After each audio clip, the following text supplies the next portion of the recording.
کہ یہ واقعہ شاید بتا چکا، یاد نہیں آ رہا مجھے، کہ ایک شخص تھا، اسے اپنے گھر میں ہر سال امام حسین کی 10 مجلسیں کرواتا تھا، لیکن ایک دفعہ شدید غریب ہو گیا، مال پیسہ ختم ہو گیا۔ اس نے اپنی بیوی کو کہا کہ آپ کے پاس کچھ سونا کچھ بچا ہے، بیچیں، امام حسین کی مجلس کروائیں۔ کہا نہیں، کچھ بھی نہیں بچا۔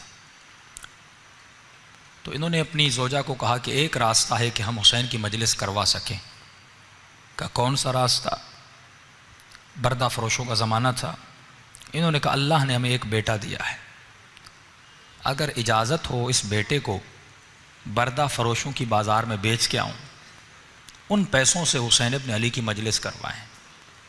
فرمایا اس ماں کی آنکھیں بھر آئیں۔ کہا کہ آپ یہ بھی کوئی پوچھنے کی بات ہے؟ جب کربلا میں زینب نے اپنے بچے قربان کیے، اس ذکر کو بچانے کے لیے چپا چپا کونا کونا بی بی نے تازیانے کھائے، زندانوں کی اذیتیں برداشت کیں، میرا بیٹا کیا ہے، لے جاؤ۔ یہ اپنے بیٹے کو لے گیا، کہتا ہے میں نے ذہن میں قیمت بنائی تھی کہ اتنے میں اپنے بیٹے کو بیچوں گا، کسی نے میری قیمت ادا نہیں کی۔ دور سے ایک گھوڑے سوار آ رہا تھا، چہرے پہ نقاب لگا تھا، عربی لباس میں تھا، اس نے میری منہ مانگی قیمت سے بھی زیادہ مجھے پیسے دیے، میرے بیٹے کو لے کے چلا گیا۔ کہ راستے میں جب گھر کی طرف جا رہا تھا، بیٹا یاد آ رہا تھا اور آنکھوں سے آنسو بھی بہہ رہے تھے، لیکن میں اپنے خیال کو کربلا کی طرف لے جا رہا تھا۔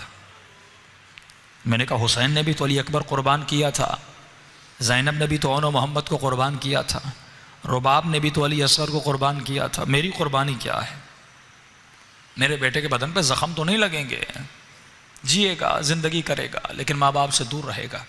کہتا ہے گھر گیا، امام کی مجلس شروع کروائی، پہلا دن گزرا، دوسرا دن گزرا، تیسرے دن میرے دروازے پہ دستک ہوئی۔ جب میں نے دروازہ کھولا تو میرا نوجوان بیٹا دروازے پہ کھڑا تھا۔ ایک مرتبہ میں نے بیٹے کو سینے سے لگایا، میں نے کہا میرے لال، کہیں تم نے اپنے آقا سے خیانت تو نہیں کی؟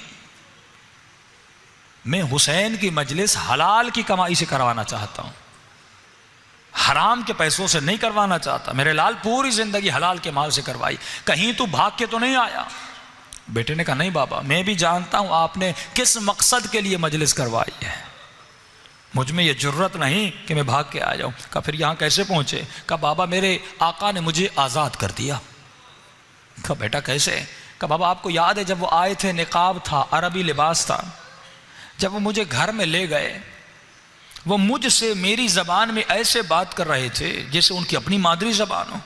میں نے کہا آقا آپ ہماری زبان کو اتنا اچھا کیسے جانتے؟ انہوں نے کہا ہم کائنات کی ہر زبان کو بولنا جانتے ہیں۔ کہ بابا 2-3 دن اپنے گھر میں ایسے رکھا جیسے کوئی اپنے بیٹوں کو پالتا ہے، کوئی تکلیف نہیں ملی۔ آج انہوں نے مجھ سے آ کر پوچھا کہ اے جوان یہ بتا تمہیں اپنے والدین کی یاد آئی ہے؟ میں نے کہا آقا یاد تو آئی ہے، لیکن انہوں نے مجھے بڑے عظیم مقصد کے لیے بیچا ہے، میں واپس نہیں جاؤں گا۔ انہوں نے کہا میرے لال مجھے پتا ہے بیٹوں کی دوری کا درد کیا ہوتا ہے،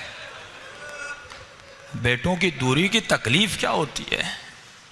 جاؤ میں نے تجھے آزاد کیا، اور جب تمہارا باپ تم سے پوچھے کہ تمہیں کس نے آزاد کیا، بتانا جس کی مجلس کروا رہے ہو اسی حسین ابن علی نے آزاد کیا۔